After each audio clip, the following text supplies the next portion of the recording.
Hi friends, मी Shilpa designer diary या YouTube चॅनलमध्ये तुम्हा सर्वांचे खूप खूप स्वागत करते. तर आज आपण ट्रेंडी पफ स्लीव्ज बनवणार आहोत.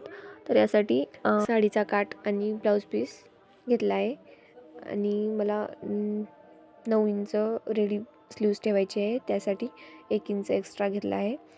उंची 10 इंच घेतली, बॉटम 7.5 इंच आणि मोंढा 9.5 इंच घेतला आहे आणि वरतून 3 इंचावरती खाली डाऊन घेतला आहे, जेणेकरून राऊंड शेप व्यवस्थित येईल. तर या प्रकारे स्लीवची कटिंग केली आहे मी. आता मी मेन फॅब्रिक घेते आणि मेन फॅब्रिक डबल फोल्ड करते. आपली रेडी स्लीव्ज जेवढी आहे त्यापेक्षा 1 इंच उंचीला जास्त ठेवायचं आणि रुंदीला डबल फोल्ड जेवढी स्लीव्ज आहे त्याच्या डबल घ्यायचं. आता सेंटर काढून घ्यायचं आणि 2-2 इंचावर 5 वेळेस टिक करायचं.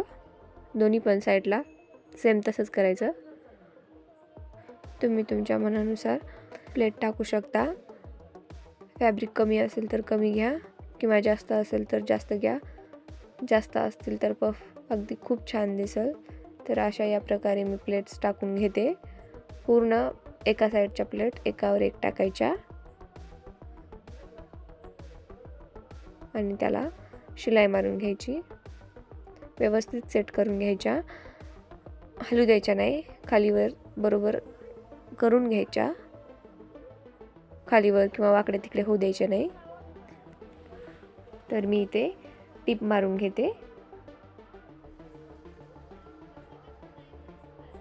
आणि दुसऱ्या साईडच्या पण त्याच प्रकारे प्लेट्स टाकून घ्यायच्या आणि एक टिप मारून घ्यायची, जेणेकरून हलणार नाहीत.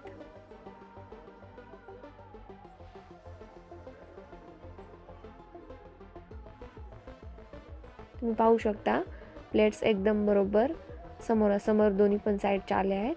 तर अशाच प्रकारे प्लेट्स मारून घ्यायच्या आणि त्याच दुसऱ्या साईडला अपोजिट साईडला सेंटरमधून अर्धा इंच ठेवून नंतर प्लेट मारायच्या. प्रत्येक प्लेटच्या मध्ये अर्धा इंच गॅप ठेवायचा. तर इथे मी प्लेट मारून घेतल्या आणि पिनअप करून घेतले, जेणेकरून शिलाई मारते वेळेस प्लेट हलणार नाहीत, व्यवस्थित शिलाई बसेल. प्लेट एकदम सावकाश मारायच्या आणि त्याच प्रकारे दुसऱ्या पण साईडला प्लेट मारून घ्यायच्या. व्यवस्थित कपडा फोल्ड करायचा प्लेट मारते वेळेस. तर पूर्ण प्लेट बरोबर पिनअप करून घ्यायच्या.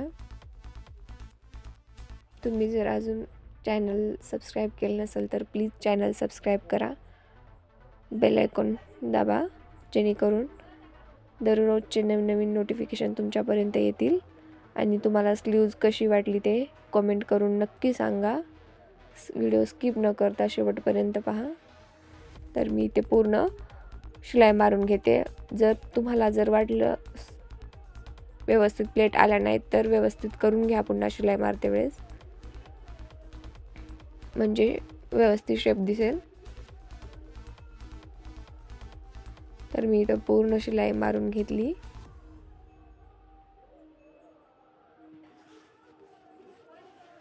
आणि पूर्ण पिन काढून घेतल्या. आता रेडी स्लीव्ज जी पेपर कटिंग केली होती तिचा सेंटर घेऊन मेन फॅब्रिकवर स्लीव्जचा सेंटर काढून व्यवस्थित पिनअप करून घ्यायचं, जेणेकरून आपण शिलाई मारतील स्लीव्ज आणि पेपर कटिंग दोन्हीची शिलाई मारतील तेव्हा हलणार नाही. तर अशा प्रकारे 1.5 इंच बाहेर सोडून शिलाई मारून घ्यायची पेपरवर.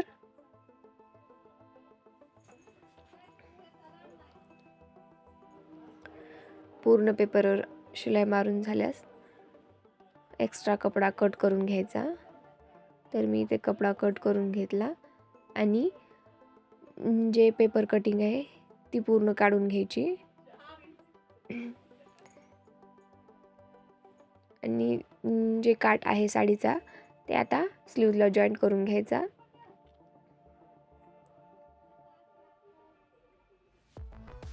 आणि उरलेला एक्स्ट्राचा कपडा कट करून घ्यायचा. आता एक दाब टीप मारून घ्यायची, जेणेकरून शिलाई कपडा शिलाई सोडणार नाही. मी एक्स्ट्राची काठ कट केला. आता अस्तरवर स्लीव्ज कट केलेली ती जोडून घ्यायची. काठावर स्टोन असल्यामुळं शिलाई व्यवस्थित बसत नव्हती, त्यामुळे तुम्ही व्यवस्थित मारून घ्या तुमच्या फॅब्रिकनुसार. आणि पुन्हा एक दाबटीप मारून घ्यायची अस्तरच्या साईडला कपडा ठेवून. आणि पूर्ण स्लीव्जला मी इथे शिलाई मारून घेते. आता आपण इथे लेस जॉईंट करणार आहोत. तर स्लीव्जचा सेंटर आणि लेसचा सेंटर काढून व्यवस्थित लेस जॉईंट करायची.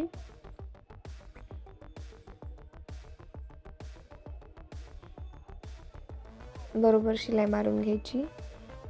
वाटलंच तर डबल टिप मारून घ्यायची. आणि इथे मला 9 इंच स्लीव्ज पाहिजे, तर मी बरोबर 9 इंच स्लीव्ज बनवून घेतली आणि पूर्ण एक्स्ट्रा फॅब्रिक कट करून घेतले. तुम्ही पाहू शकता. शिलाई मार्जिनसाठी 2 इंच सोडायचं आणि त्याच्या बाजूला अर्धा इंचावर माप टाकून घ्यायचं आणि ते कट करून घ्यायचं, जेणेकरून फ्रंट साईडचा फिटिंग बरोबर बसेल. तर इथे माझ्या दोन्ही पण स्लीव्ज रेडी झाल्या आहेत. तुम्हाला व्हिडिओ कसा वाटला ते कमेंट करून नक्की सांगा. Bye bye, take care.